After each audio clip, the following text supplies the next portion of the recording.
What is up, everybody? Hope you're having a wonderful day, being safe and all that good stuff.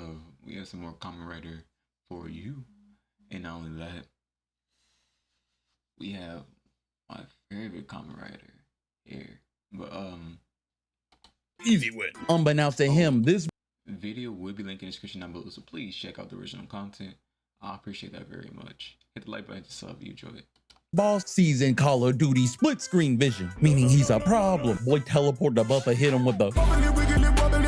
So we start this off on a beach with a mysterious woman approaching a man saying, "Congratulations, you're a Kamen Rider now." And the man in question is actually our main protagonist known as GEATS, and he looks at Shouty and nods and says, "You're goddamn right." But he's chosen to be part of this big game known as the Desire Grand Prix. But we'll get to that in a moment. We actually need to cut over to another one of our main protagonists known as Kiwa, who just botched his job interview. But that's nothing a good bowl of ramen can't fix until even then. Ooh, that looks so good. I'm kind of upset it just splashed all over the place. But as long as I still eat it, we good. We locked in for it. That looked too good for it to be falling on the floor. Goes wrong. Talk about a bad day. As a whole bunch of big-headed monsters start wreaking havoc all over the place, trying to take our boy out, causing him and another woman to be caught up in the crosshairs. But luckily for them, 3 Kamen Riders appear. First one equipped with an arrow is a polar bear Kamen Rider, and the next one is, oh my, oh look at that design. The purple detailing, the crossed eyes, the horns. Wait a minute, is this me? Yo, it's either me or we got another violator on the loose. Oh yeah, I can already tell you who finna be my favorite in this season. Oh, and if he wasn't cool enough, they gave him one of those war. I do want to say I love the new character design he has. Hammer 40k chainsaw swords. Oh yeah, I'm here for the action. But of course, these 2 Kamen Riders were able to knock out the minions swiftly and get these 2 pedestrians to safety. But even though there's minions afoot, these 2 Kamen Riders have the time to talk ish to each other about who's gonna win the Grand Prix, as they're arguing about points and rankings and showboating. But I can tell you right now, one of these Kamen Riders isn't gonna be part of this equation anymore right about now. Oh no, they done took the polar bear out quick. He didn't even get a noble sacrifice. He done got snuck by a slug. But luckily for everyone, the main character has arrived as Ace reveals that he is Kamen Rider GEATS. And I ain't gonna lie, the design is fire. I believe it's inspired by one of those Kitsuna yokai, and it is a perfect match for our character's foxy nature. Oh, the thing even come with its own blicky. Nah, bro really aired out the place faster than a joke redacted. Joke redacted. And bro, if you know these shows, these boys can turn whatever gun into another gun. I just realized what he was going for. That is crazy work. I understand why they say choke. His man done put a barrel on this thing and turned it to a sniper. As he started camp blasting the giant kaiju in the sky, and I will let you know now, he could have done more damage with a laser tag gun. But GEATS realized that this technique is not working and he's gonna have to switch things up. Literally, yes, he does one of the most painful transitions I've ever seen. Oh, I mean, I see it flipped your colors around, but boy, is it worth it? Nah, Michael Bay must have been in the special effects department for this one. But either way, this is the power-up he needed to tackle this monster. And oh no, their fault. But actually, that was all part of GEATS' plan to get on this kaiju's back somehow. And as he wreaked havoc on it, he prepared for a kick to knock this man out of existence, taking down this giant flying kaiju slug. Why do they always overfall with an explosion? Like seriously? Oh my god, it's so freaking It must be done. But with that, Kamen Rider GEATS actually becomes the winner of this Desire Grand Prix. But when a winner Ain't no way. I'm joking. Winner like GEATS is crowned, all the damage the Jamotos have done is reset, people are brought back, and the world is reset as a whole, allowing the winner of each tournament to rewrite the world the way they see fit. And what was Kamen Rider's GEATS' wish? Well, just to be rich and famous. Yeah, this is the best time to tell you that Kamen Rider GEATS is going to be a lot different from the other protagonists that we've covered on this channel. But don't think that the story ends here, as our boy is allowed to go to the tournament as much as he wants, as long as he doesn't die. And I preface that as Kiwa and a whole myriad of other people are chosen as the next Kamen Rider participants for the next Desire Grand Prix. But if you're liking the video so far, make sure to like and subscribe as we get to the next chapter of this video. But yeah, a lot happened that first episode, but I think it's a good time now to start explaining a lot of what's going on to you as all the contestants have been gathered. First, let's note some of the main characters that we'll be following for it, which will be 4 in particular. Of course, we have Ace, aka Kamen Rider GEATS, being our main Kamen Rider. Kiwa, who will be known as Kamen Rider Tycoon. My boy Mishinaga, aka... By the way, has the most fire future fit. Like you gotta see the transformation. You gotta, like, if you haven't watched it, you must watch it. Like it's just such a fire. Like ooh. A buffer, you know, I say that while later. You know, I'm gonna show a little favoritism. And Neon Fawn, you know, she gotta be the cat girl Kamen Rider, you know what I'm saying? Alright. But sipping aside, these are the 4 notable ones for now, as we also have a whole myriad of other contestants that will be coming in and out, as we have 30 contestants fighting in this Grand Prix to make their wishes come true. But you've either heard me say Grand Prix or Desire Grand Prix a few times now, and I'm pretty sure you're curious on what I'm actually talking about. Well, the curators actually start explaining this to combatants, and I'll break this down the best way I can to you. See, mysterious invaders known as Jamoto are invading Earth, but we don't know why. So the Desire Grand Prix was formed to combat against them, and we still don't know much about it or the people that are organizing it. But in layman's terms, this is how we get a Kamen Rider Battle Royale. Oh, and I know you started hitting your favorite Fortnite emo when I said that, but it is a battle royale just like Fortnite or the Hunger Games, but with game mechanics kind of like Alice in Borderland. But yeah, that's a cool concept, but why would average random people fight and risk their lives in such a game? Well, that's where you need a great motivator, and where better else than pulling something straight out of the Fate series. Just like the Holy Grail, you are able to wish for anything you want, even reshaping the world the way you see fit. When I say that these wishes can be anything, I mean it. We go from one guy who wants to wish for world peace all the way to another crazy guy who wants to erase all of humanity because he broke his leg one time. Like my boy, you coulda. Oh yeah, his crash out was on some bullshit. I ain't gonna lie to you. It was some crazy crash out for, like, just because he was jealous. He literally crashed out because he was jealous. Literally.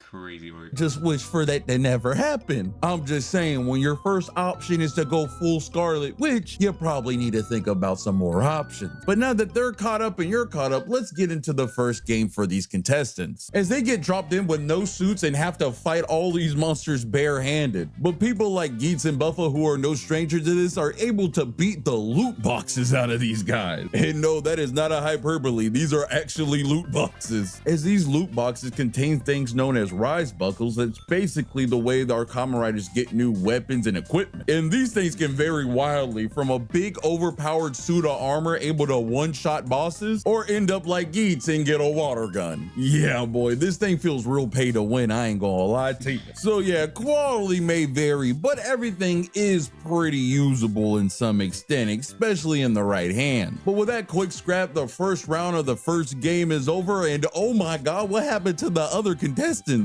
Bro, that was only the first round and we're already down to a handful of people. This thing is not balanced. And there is no time to mourn, as these contestants get thrown in straight into round 2. This time at least starting in their Kamen Rider forms, and as you can see, these things are kind of naked. Well, that's where the gimmick of the series kind of shows, as because the only notable feature that will remain constant with these Kamen Riders are their headpieces, as they will be switching armor pieces and sets a lot through this show, which I gotta say I like, because you get to see a myriad of infinite combinations. Take for example when the Owl Kamen Rider that met with the mini boss and got blown all the way down to a river bay, and Kiwa, just trying to help out watching this man die in front of him, decides to ask GEATS for help, and GEATS is like, all right Brody, I'll help you, but you gotta give me that rare piece you got. So man obliges, and GEATS is able to turn into a Ken right in front of us, with every kick he throws turning into fire. We even got the water gun doing magic now, and he ends up doing that very painful looking transformer sequence. But now having more context on it, this is actually a way to make your armor pieces flip-flop position. So instead of our boy being stuck with a water gun, he's able to bring it to his legs and now becomes a straight up water bender, which in realizing this makes me love the gimmick and mechanic of this show even more. As you can see, there's even more limitless amount of potential between the armor pieces that each Kamen Rider has,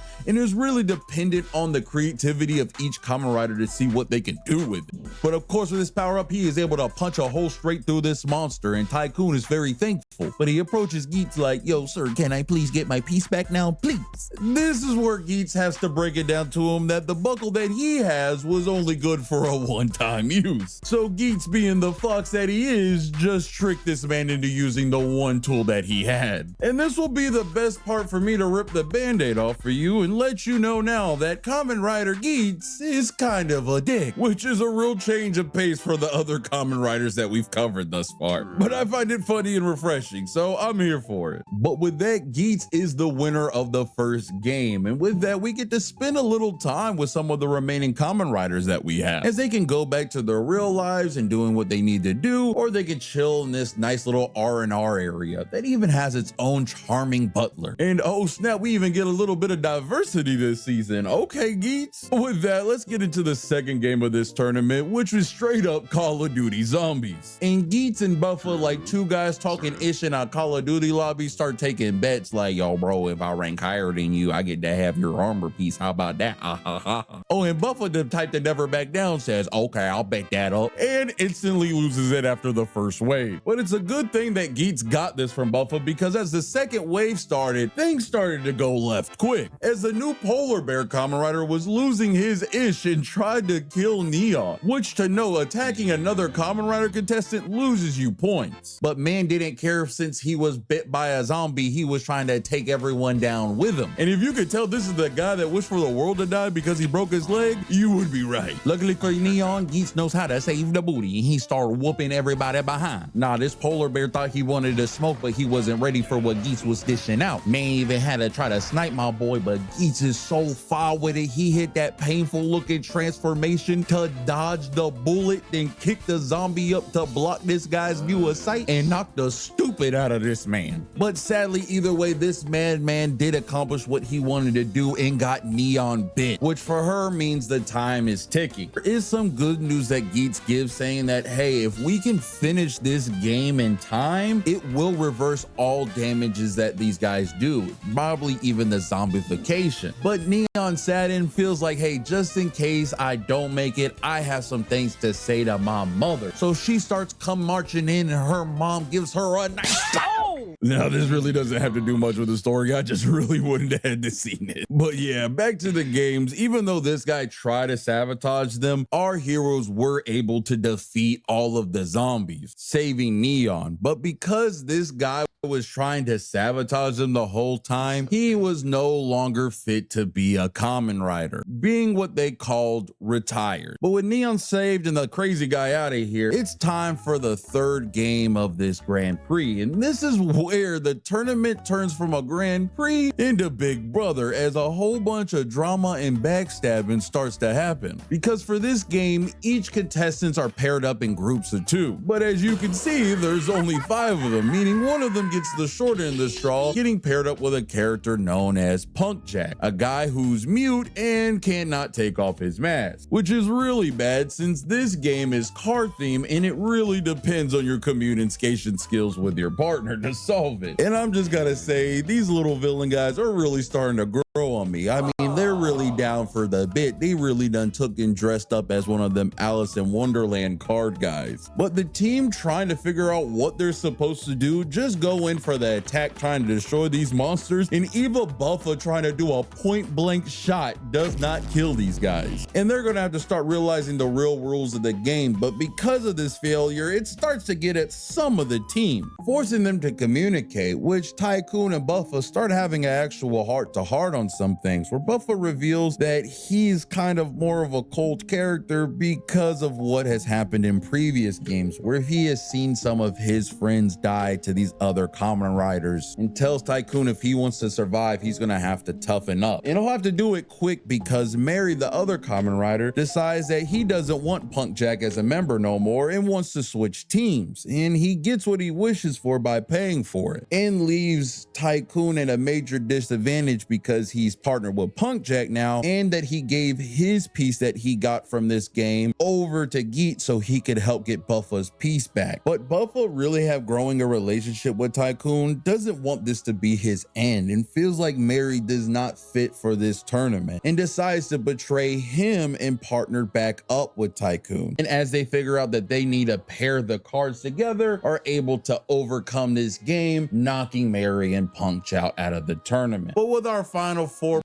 protagonists standing, it is time for them to handle the final boss and to see who's gonna win this iteration of the Grand Prix. So when these boys hop off the battle bus and drop down to the new location, they come to find out that the boss is a little underwhelming. Emphasis on the little. Oh, and Buffa thinking to himself like, ah ha ha, this is about to be an easy win. Unbeknownst to him, this boss sees in Call of Duty split screen vision, meaning he's a problem. Boy teleport the Buffa, hit him with the...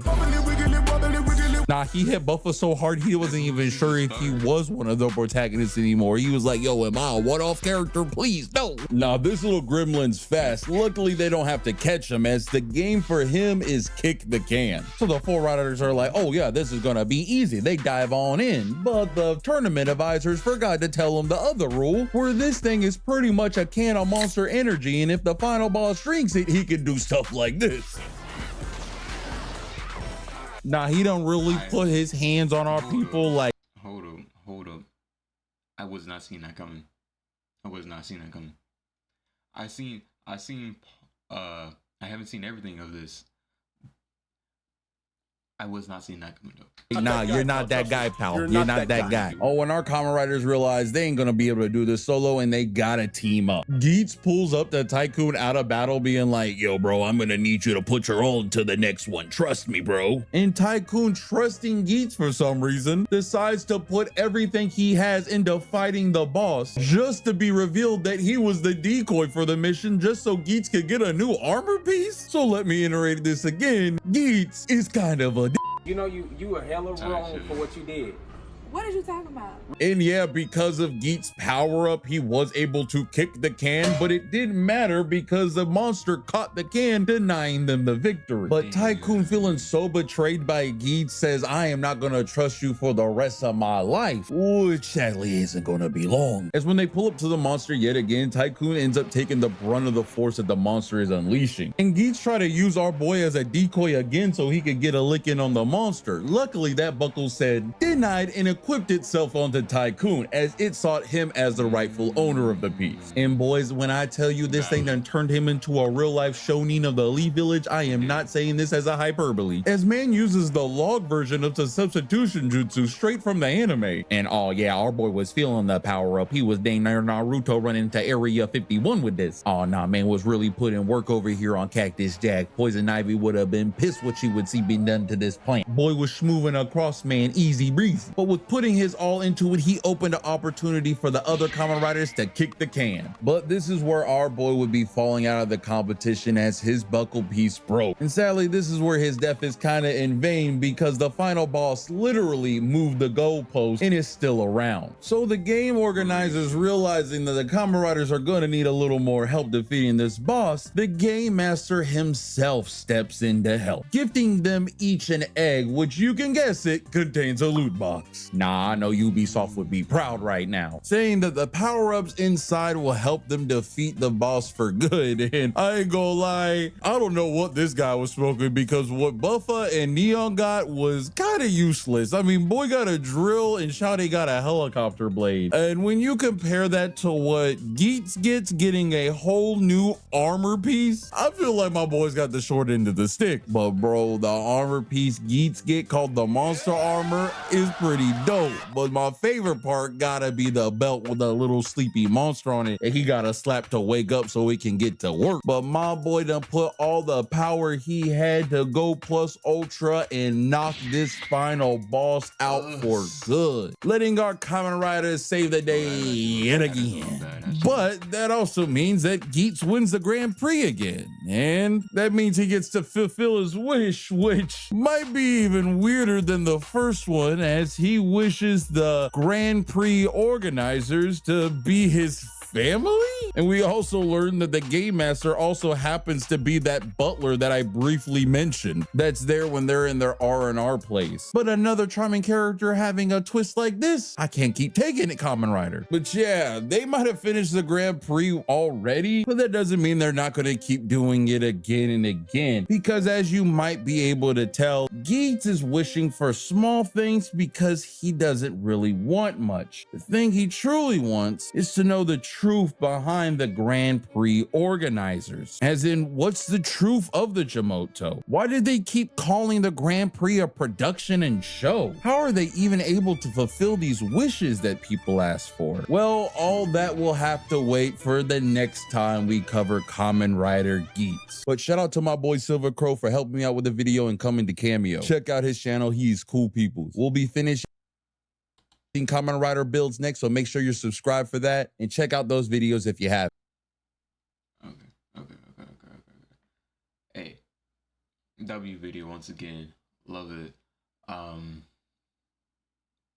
will say this though as well, is